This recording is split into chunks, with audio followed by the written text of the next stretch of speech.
समय हो चुका है लगभग 6:22। 4 घंटे के सफर के बाद आखिरकार मैं पहुंच ही चुका हूँ। तो आजकल जो सीरीज चल रही है वो सीरीज चल रही है ग्राम विकास को लेकर। हमने भी कुछ प्लांटेशन किए थे जो बहुत अच्छी तरह से आपने देखे हैं। तो आज इसी सीरीज में आपकी मुलाकात करवाने वाला हूँ श्रीमान विद्यादत्त पेटवाल जी से, जो जीएम वीएन में जॉब करने के बाद रिटायर्ड हुए और रिटायर्ड होने के बाद पहुंचे अपने गांव। गांव में उन्होंने अपनी पैतृक धरोहर को संवारना चाहा, सुधारना चाहा और उसमें वो कामयाब भी हुए। लेकिन उसी कामयाबी के बीच में जो ऑब्स्टिकल आए वो आए जून के महीने में उनकी पूरी बागवानी यानी कि 2000 से भी अधिक पेड़ पूरे आग की चपेट में आ गए। वहां पर भी श्रीमान पेटवाल जी ने अपनी हिम्मत नहीं हारी और हिम्मत न हारने का परिणाम जो है आज मिल चुका है। वो पौधे जो जल चुके थे वो फिर से अंकुरित होने लग गए हैं और इसी दिशा में उनके कदम लगातार बढ़ते जा रहे हैं। श्रीमान पेटवाल जी सिर्फ अपनी बागवानी पर ही ध्यान नहीं देते, बल्कि वहां पर एक छोटा सा होम स्टे और साथ ही जो वेजिटेबल्स हैं उनको भी उगाते हैं। इसके साथ साथ गांव के विकास में उनकी पूर्ण भागीदारी है। गांव के लोगों को समझाना, समझना और वहां पर डेवलपमेंट की बातें करना, इन सब के लिए वो हमेशा अग्रसर है। श्रीमान पेटवाल जी के मुंह से आप जो बातें सुनेंगे, इनको सुनने के बाद मुझे इतना तो यकीन है कि सरकार से आपकी जो भी रंजिशें होंगी, सरकार से आपकी जो भी शिकायतें होंगी, वो सारी दूर हो जाएंगे। तो चलिए ज्यादा देर न करते हुए मुलाकात करवाते हैं श्रीमान पेटवाल जी से। बहुत बहुत धन्यवाद कोठियाल जी। आप मेरे गांव आए हैं। मुझे एक मेरा मनोबल जो गांव के लिए मैं क्या कर रहा हूं, लेकिन गांव में अपने आप रह रहा हूं, ये भी बहुत बड़ा काम है कि गांव में रह रहा हूं। बिल्कुल, बिल्कुल। और आप आए हैं मेरा मनोबल बढ़ाने के, मैं बहुत बड़ा आभारी हूं आपका। और चलो गांव की ओर मिशन पे कई लोग काम कर रहे हैं। आप भी बहुत काफी साल से अब इसमें बहुत सक्रिय हो गए कि आपको भी चिंता हुई गांव की, यार कुछ करना चाहिए। तो इस तरह से लोग काफी जुड़ रहे हैं। और कोरोना जो 19 कोविड-19 में जो मैंने दर्द देखा है लोगों का, ऐसी बयार बही है नीचे से ऊपर आने के लोगों के लिए, क्योंकि उस समय एक गांव ही सुरक्षित था और लोग आए अपने खंडर मकानों को ठीक ठाक किया, अड़ोस पड़ोस के मकानों में ठहरे, लेकिन एक एक दो दो छह छह महीने वो यहाँ रहे। उस समय हमें पता चला कि गांव की वैल्यू क्या है। जब लोग इतनी मतलब एक ऐसा फ्लड टाइप का आया। फ्लड हमेशा नीचे डाउन वर्ड्स होता है, लेकिन वो फ्लड जो है जो गांव की ओर बढ़ा है वो यहाँ के लोग निवासियों का था, जिनके अपनी जन्मभूमि थी। मैं एक चीज बताता हूँ, बड़े बड़े महापुरुष जब मोक्ष धाम में पहुंचते हैं, मुक्ति मिलती है उनको, तो सबसे पहले उनको ये उनके लिए ये ढूंढा जाता है ये किस गांव के किस इलाके का है, और उनकी डेड बॉडी जो है उस गांव में पहुंचाने का, कि उनके पैतृक घाट पर पहुंचाने का, चाहे वो सरकार हो से आदमी हो चाहे गैर सरकार का हो, लेकिन अगर कोई सेलिब्रिटी है तो उसको उसको ये स्थान दिया जाता है और उसके गांव उसके पैतृक घाट पे उसको लाने का प्रयास किया जाता है। हमें तब पता चला कि क्या इसी काम के लिए रह गए हमारा ये उसकी जन्मभूमि, क्या उसी काम के लिए रहेगी कि जब आप मुक्ति मिली आप और आपके जो शरीर है उसको वहां पर उसका कार्य संस्कार होना है, या इसी चीज के लिए नहीं। उससे पहले भी अगर कोई उस अपने गांव के लिए वो कुछ कर सकता था और करना चाहिए था, तो वो सबसे बड़ी बात। आज गांवों की दुर्दशा जब देख के बड़ी चिंता का विषय है। सब पलायन करके निकल गए, सब हर साल 10%, कहीं 20% सब लोग गांव छोड़ के जा रहे हैं, और ये बड़ा चिंता का विषय है। और यहाँ बंदरों का आतंक, सुअरों का आतंक होना ही है। जब जंगल हो गया है, सारे गांवों में झाड़ियां हो गई है, बाघ का आतंक है। हमने पहले भी बाघ वाघ का होता था, लेकिन बहुत रेयर घटनाएं होती थी। अब हर तीसरे दिन आज उधर है, कल उधर है, कल उस गांव में। तो ये झाड़ियां जो हो गई है और जो आबादी कम हो गई है, तो निश्चित रूप से ऐसी घटनाएं का होना स्वाभाविक है। तो इस तरह से हमारा एक ही कहना है कि चलो कार्य व्यवसाय के लिए आप जहां मर्जी वहां अपना करिए। पलायन को मैं नकारात्मक सोच में नहीं मानता हूँ। पलायन होना चाहिए अगर सुख समृद्धि है, अच्छी है, किसी की साधन अच्छे हो गए हैं, तो वो अगर आज पलायन क्या, हम गांव से शहर की तरफ कर रहे हैं, यही पर्याप्त, यही नहीं है पलायन हो रहा। हमारे हिंदुस्तान की आधी जनता हमारी विदेशों में है और वहीं सेटल्ड हो गए। क्या वो पलायन नहीं है? क्योंकि वहाँ रोज़गार है, उनको सम्मान है उनके काम का और उनके हुनर का वहाँ सम्मान मिलता है। तो हमारा ये कहना है कि अगर आप विदेश में वो हुनर दिखा सकते हो, तो देश में दिखाओ। देश में दिखा सकते हो, तो गाँव में दिखाओ और गाँव में दिखाने के लिए आपके हुनर का सम्मान करने के लिए पर्यटन एक ऐसा माध्यम है जिसके माध्यम से हम गाँव को आर्थिक स्थिति से ऊपर ला सकते हैं किसी गाँव। हर गाँव के आस-पास कुछ ना कुछ ये हमारी वो हैं जैसे खैट पर्वत है, सेम मुकेम है, चंद्रबदनी है। इन चीज़ों को इन चीज़ों का अपग्रेड होना चाहिए। इन चीज़ों के वहाँ पर आने-जाने के साधन होने चाहिए, पीने का पानी होना चाहिए, बिजली की व्यवस्था होनी चाहिए और टूरिस्टों के आने-जाने के लिए अगर ट्रैकिंग और पैदल मार्ग भी है, वो बहुत अच्छे होने चाहिए। अभी हमने खैट पर्वत पे देखा है, क्या भीड़ लगी रहती है। लेकिन जब हम रास्ते की हालत देखते हैं तो निश्चित रूप से साधन नहीं है पहुंचने का, वहाँ पानी की इतनी समस्या है। अभी भारत सरकार ने एक मेघदूत नाम की मशीन दी है, उससे शायद थोड़ा-सा सॉल्यूशन मिला है पानी का, लेकिन जब कोई कार्यक्रम वहाँ होता है तो तब भारी संख्या में लोग आते हैं, तो वो भी अपर्याप्त है। फिर हम खच्चरों से, म्यूल से वो जो पानी से वो शिफ्ट कराते हैं, तो इस तरह से समस्याएँ। तो हम ये कहते हैं कि माननीय मोदी जी का जो पर्वतमाला योजना है और उन्होंने चिंता जाहिर करी है कि इन पर्वतों पे हमारे जो तीर्थ स्थल हैं, जो देवी-देवताओं के स्थान हैं, उनका सम्मान होना चाहिए, उनका विकास होना चाहिए और ये किसी न किसी ये जब यहाँ नहीं होती, वो किसी न किसी गाँव से गुज़र के ये इन जगहों पे पहुँचेंगे। और जिस गाँव से गुज़र के उस जगह पे पहुँचेंगे, वहाँ होम स्टे हो, वहाँ धर्मशाला हो, वहाँ रुकने के साधन हो, तो निश्चित रूप से अगर 150 आदमी आएँगे, कुछ ना कुछ यहाँ दे के जाते हैं, लेके कोई नहीं जाता यहाँ से। तो इस तरह से लोगों को रोज़गार मिलेगा। कई जगह देखा मैंने हमारी बहनों ने जो है होम स्टे स्टार्ट किया पौड़ी में, कहीं किसी ने कुछ करा है, किसी ने लोकल प्रोडक्ट्स का उत्पादन शुरू कर दिया है, वो भी बहुत अच्छी बात है। तो और एक चीज़ मैं बहुत क्लियर बता दूँ, सरकार अथाह प्रयास कर रही, आर्थिक सहयोग दे रही, चाहे वो लोन के माध्यम से, चाहे सब्सिडी के माध्यम से अथाह वो कर रही है, जनता का वो सपोर्ट कर रही है। अगर हम उसका लाभ नहीं लेते हैं, तो ये हमारी गलती है, सरकार की नहीं। कृषि के क्षेत्र में अभी निःशुल्क उन्होंने बीज दिए हैं, ये एक सोलर ड्रायर दिया है, जो अभी हाल ही में कृषि विभाग ने, क्या इसको इसकी कॉस्ट और निःशुल्क दिया है ये।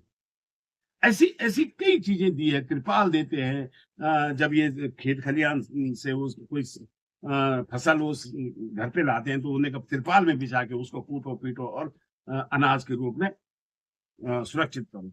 तो इस तरह से वो दवाइयाँ हैं, ये सारे मोबाइल वैन आती है, वो दवाइयाँ दे रही है।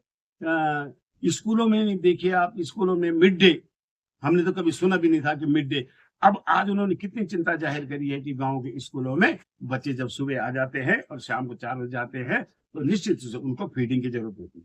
और फीडिंग के लिए उन्होंने क्या करा कि मिड डे, मध्याह्न भोजन सरकार की तरफ से, इस किताबें सरकार की तरफ से, ये सरकार की तरफ से, वजीफा सरकार की तरफ से, अगर कोई अच्छे परिणाम देता है कोई बच्चा, वो सरकार की तरफ से, 15 बच्चों में 10 टीचर सरकार की तरफ से, बहुत हाई प्रोफाइल, हाई क्लास की बिल्डिंग है सरकार की तरफ से।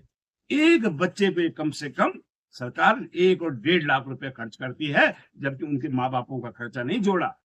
इतना मैंने कहीं अनुपात लगाया है कि एक बच्चे पे सरकार, अब उसके बाद भी अभिभावक, वो बच्चा, वो टीचर इसकी वैल्यू न समझे, तो ये बहुत दुर्भाग्य की बात है।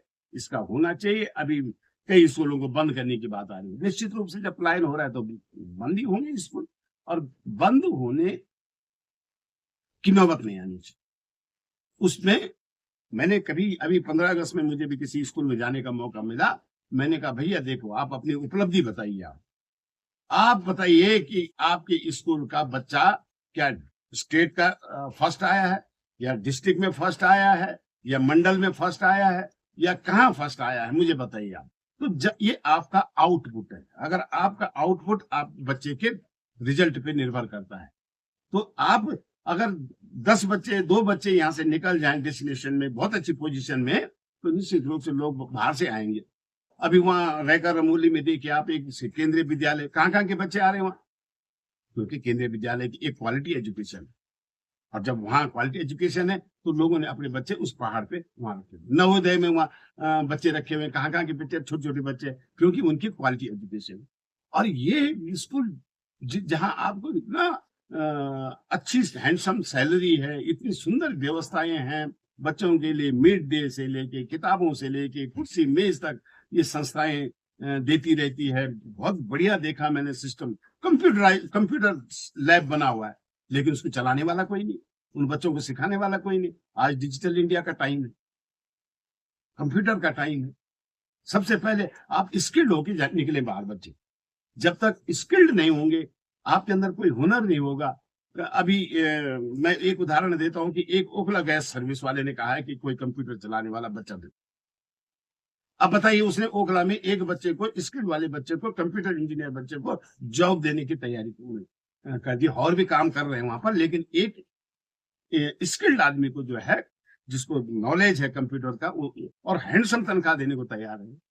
इसलिए आप स्किल करिए, बच्चों को कंप्यूटर से करिए, किसी और चीज से करिए, स्पोर्ट्स के लिए तैयार करिए। एक भी बच्चा उत्तराखंड से कहीं अभी बाहर नहीं निकला हमारा, एक आध कोई निकला है अभी, वो बिटिया हमारी, वो अच्छी बात है, लेकिन एक से नहीं। अब काफी संख्या में हमें मेडल मिलने चाहिए अंतरराष्ट्रीय स्तर पे और अंतरराष्ट्रीय स्तर पे। तो ये सब डिपेंड करता है टीचर्स पे। ये टीचर ग्रुप जो है, ये बच्चों पे ध्यान दे, एजुकेशन पे ध्यान दे, और बच्चों को एक ऐसा संस्कार दें कि वो कुछ बने, कुछ करने लायक हो, न कि ये बेरोजगारी के झंडे डंडे और नारे लगाने के लिए हमने ये बच्चे पैदा नहीं करे, ना आप क्या लोगे। तो ये मेरा कहना है। और गांव, जिस तरह से सरकार की सोच है गांवों को अपग्रेड करना, गांवों को बहुत सुदृढ़ बनाना, आर्थिक स्थिति से बनाना, सामाजिक स्थिति से अच्छा बनाना, तो ये जो है हम लोगों को भी काम करना चाहिए, समाज को भी काम करना चाहिए। सरकार की जो योजनाएं हैं, उस पे 100% उस पे अमल करना चाहिए। और ऐसा है कि कोई भी योजनाएं आते हैं, उस पे बड़ा मंथन होता है, बड़े बुद्धिजीवियों का मंथन होता है, बड़े-बड़े टेक्निकल इंजीनियरों का मंथन होता है, सामाजिक सरोकार से जुड़े लोगों का मंथन होता है, तब जाके एक वो योजना बनती है। और जब योजना बन के इम्प्लीमेंट के लिए हमारे पे आती है, तो वहां पर हम बस एक दूसरे के वो देखते रहते हैं। ऐसा नहीं होना चाहिए, बल्कि उस योजना को इम्प्लीमेंट करने के लिए हमारा सबसे बड़ा दायित्व बनता है, और हमें करना चाहिए, ताकि सरकार की जो इस सिस्टम में लगा हुआ सिस्टम है, उसका सही सदुपयोग हो। कोई भी सरकार हो, मैं ये नहीं कह रहा हूँ कि ये सरकार है, ये वो सरकार है, लेकिन नहीं, सरकार पैसा आवंटन करती है तो कुछ सोच समझ के करती है। अभी वो भैंसवाड़ा, बकरीवाड़ा, मुर्गों के लिए वो, अरे भाई बना तो देते हो, लेकिन कभी रखे भी आपने 2 मुर्गे वहां? एक भैंस रखी भी आपने वहां पर, कि खाली उस पैसा निकालना है और उसके 2 ईंटें खड़ी कर? नहीं नहीं नहीं नहीं नहीं, उसको रिजल्ट। मैं अभी आया हूँ गांव में, 10-12 साल मुझे हो गए हैं यहाँ पर।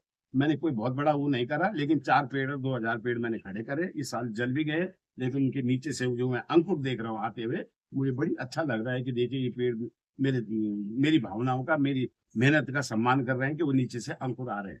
और ऐसा नहीं, सरकार आई, जिला प्रशासन बिल्कुल देखने आया, वन विभाग देखने, अधिकारी देखने आए, उद्यान विभाग आए, उद्यान विभाग का मेरे पास आए कि हम बताइए, हम आपकी क्या मदद कर सकते हैं।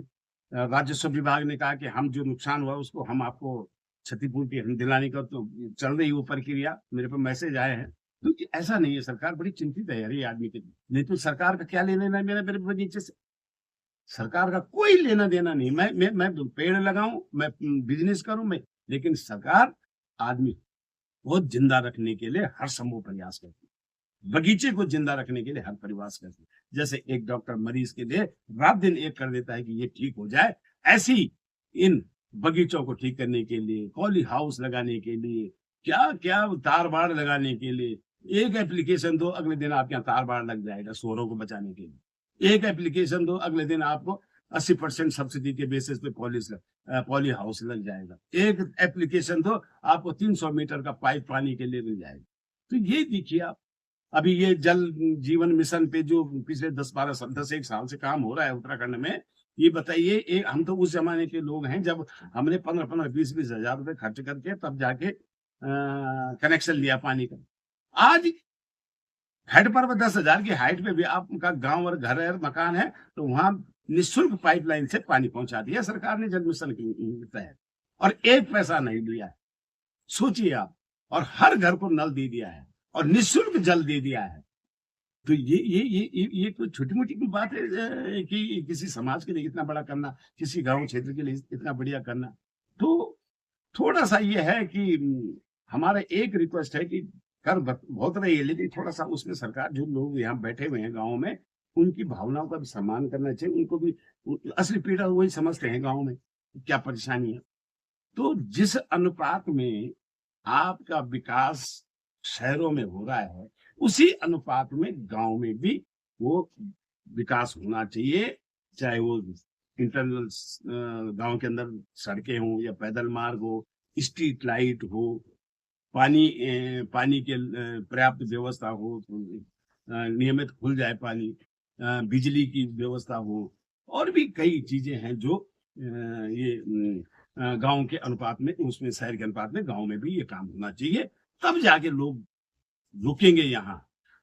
ऐसा नहीं है कि लोग रुकेंगे नहीं, लोग रुकेंगे। स्कूलों में हमारे टाइम पे जब हम छोटे बच्चे थे तो उस समय डीआईओएस आते थे, ये आते थे, अधिकारी आते थे और हमको पूरा पीरियडिकल चेकअप होता था बच्चों का एजुकेशन का कि भाई क्या क्वालिटी। आज देख रहा हूँ मैं किसी स्कूल में कोई अधिकारी आता ही नहीं देखने के लिए, वो काम भरोसे उन टीचरों के छोड़ दिया है।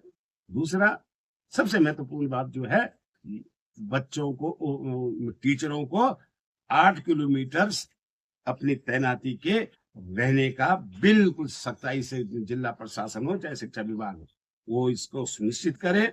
ये नहीं कि 200-200 किलोमीटर दूर से कोई टीचर आ रहा है और वापस जा रहा है, 6-6 घंटे उसका आने जाने में लग रहा है, 2 घंटे आने में, 2 घंटे जाने में, वो पढ़ाई नहीं करा पाता था। वो तो केवल अपनी हाजिरी लगा सकता है। जैसे बच्चे ने अपनी हाजिरी लगा दी, वैसे टीचर ने भी अपनी हाजिरी लगा दी, जैसे नाम और क्वालिटी खत्म। इसलिए जहां पर स्कूल जो टीचर जिसकी तैनाती है, उसके 8 किलोमीटर के रेंज के आसपास ही वो अपना आवास बनाए। जो उस परिवेश में नहीं रह सकता है, वो आपकी कोई सेवा नहीं कर सकता, वो कोई अच्छी क्वालिटी नहीं दे सकता है। इसको बिल्कुल आर्मी का सिपाही, एक जनरल कर्नल अगर कारगिल के चोटी पे रह सकते हैं, उनको भी वही तनख्वाह मिल रही जो इन टीचरों को मिल रही। ये बहुत बड़ी वो नहीं है कि बाप रे इनकी व्यवस्था पहले कर दी है। डॉक्टरों का हो, चाहे टीचरों का हो, चाहे और अधिकारी जो गाँव के लिए। अभी हमारे खंडूरी जी ने कहा था कि 45 दिन, साल भर में 365 दिन में 45 दिन आप गाँव में रुकेंगे। सारी चीज़ें हैं जो गाँव के उत्थान के लिए, गाँव के अपग्रेडेशन के लिए, गाँव की मिशन की वो जो हमारी सोच है, उसको बल मिलता है। अगर ये सब कुछ हो जाए, लोग रुकेंगे, पलायन रुकेगा। पलायन के लिए बहुत पलायन की चर्चाएँ गाँव में हो, ना कि 5 स्टार होटलों में हो। गाँव की पलायन की चर्चाएँ, मीटिंगें हो, चौपाल लगे, अधिकारी आएँ, कर्मचारी आएँ और गाँव वाले उनको अपनी समस्या बताएँ कि भई ये कारण है।